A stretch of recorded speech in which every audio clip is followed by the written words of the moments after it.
Assalamualaikum warahmatullahi wabarakatuh. Perkenalkan, nama saya Auliza Gita Hairunisa dengan NIM 192231100. Saya akan mempresentasikan terkait analisis frekuensi konsumsi bahan makanan menggunakan metode diet history.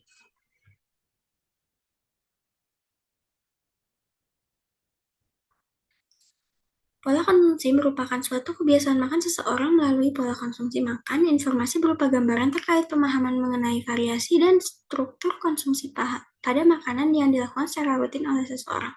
Pola konsumsi makan sangat berkaitan dengan status gizi dan kesehatan. Pola konsumsi makan tersebut mencakup kategori makan, frekuensi makan, waktu makan, dan porsi makan seseorang. Salah satu metode yang digunakan dalam menilai suatu pola konsumsi makan adalah diet history.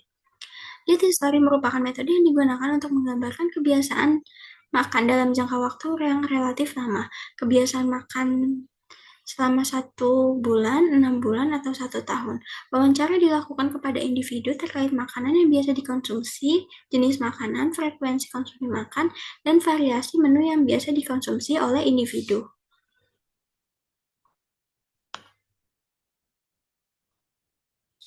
Kemudian ini ada rumusan masalah, tujuan, dan manfaat dari analisis yang dilakukan.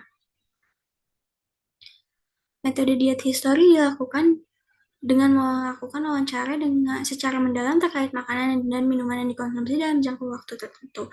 Tujuan dari diet history adalah untuk mengevaluasi pola makan individu berdasarkan kecenderungan makan dalam jangka waktu yang panjang. Ini merupakan biodata responden. Data dari responden dengan inisial SDT, umurnya 20 tahun, berjenis kelamin perempuan, berat badan responden 57 kg dengan tinggi badan 165 cm. Wawancara dilakukan pada hari Senin 20 Oktober 2025. Kemudian ini ada formulir diet history responden. Terdapat makanan dan minuman yang dikonsumsi oleh responden, kemudian jumlahnya, kemudian metode pengolahan, lalu jika ada merek akan tertulis pada formulir tersebut, kemudian ada frekuensi makan yang dilakukan oleh responden. Kemudian ini ada perhitungan total asupan gizi responden. Perhitungan dilakukan dengan cara pada frekuensi mingguan akan dibagi dengan 7, frekuensi bulanan akan dibagi dengan 30. Kemudian akan dihasilkan total gram massa yang kemudian akan dihitung ke perhitungan total asupan zat gizinya.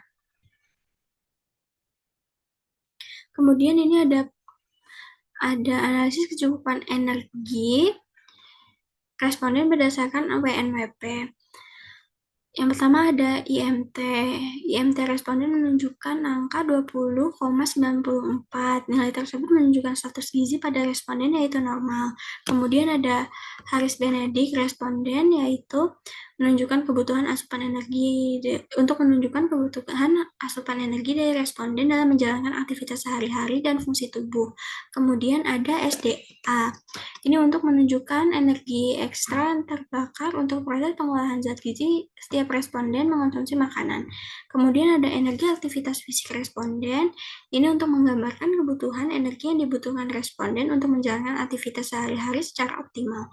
Yang terakhir itu ada analisis energi menurut WNPG. Ini perhitungan energi menurut Widya Karya Nasional Pangan dan Gizi atau WNPG. Selanjutnya, ini ada analisis kandungan makronutrien dan kandungan mikronutrien dari responden.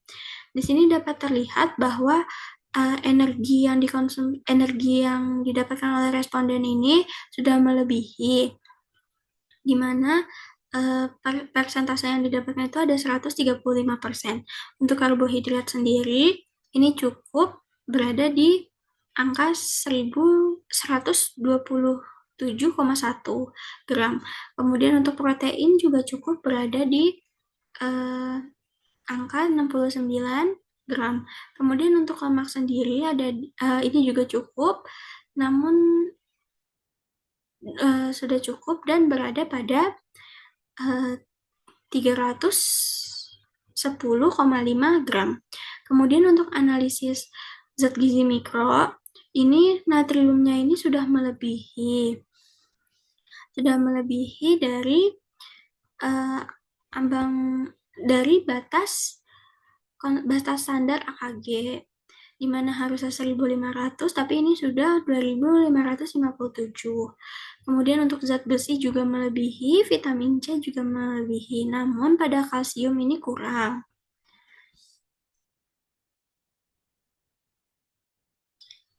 Kemudian ini merupakan rata-rata asupan gizi harian kelompok. Ini merupakan analisis kandungan makronutrien kelompok dan mikronutrien kelompok.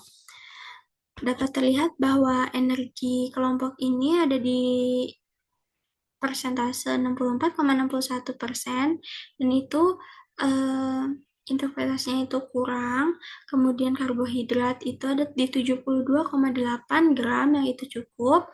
Kemudian protein ada di 78,4, dan ini juga cukup. Kemudian untuk lemak sendiri ada di 160,4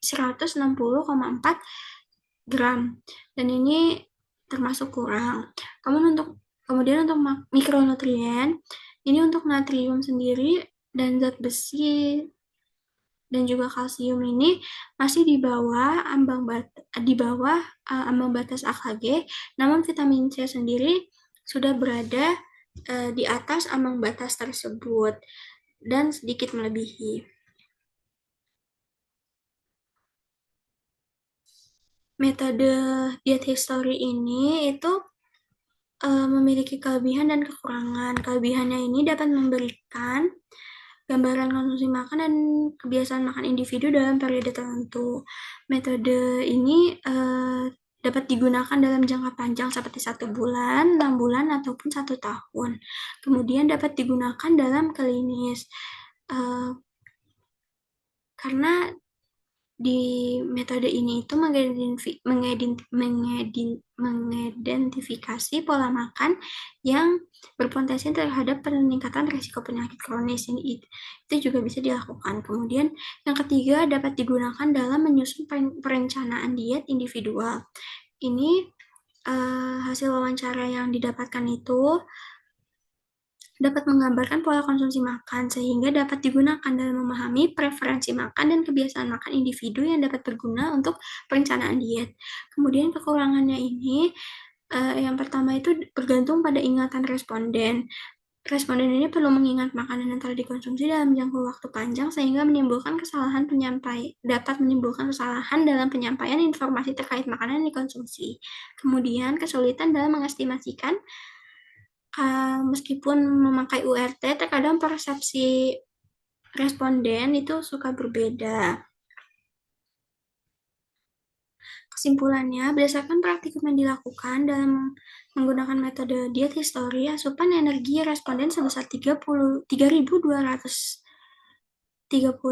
kilokalori per hari atau 135% dari angka kecukupan gizi atau AKG, sehingga menunjukkan adanya konsumsi berlebih. Asupan zat gizi makro yaitu karbohidrat dan protein berada pada kategori cukup, sedangkan lemak cenderung lebih tinggi meskipun masih berada pada batas.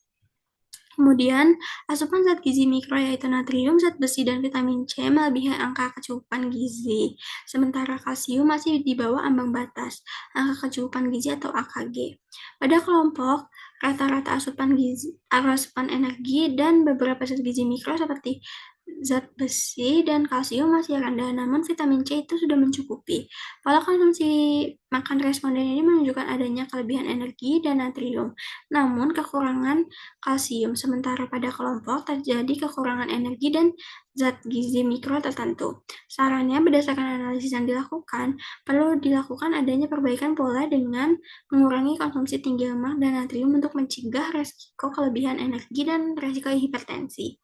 Selain itu, konsumsi makan dan minuman yang tinggi kalsium juga perlu ditingkatkan. Membiasakan diri dengan melakukan pola makan seimbang sangat penting dilakukan untuk mendukung pemenuhan zat gizi secara maksimal. Ini merupakan daftar pustaka yang dipakai.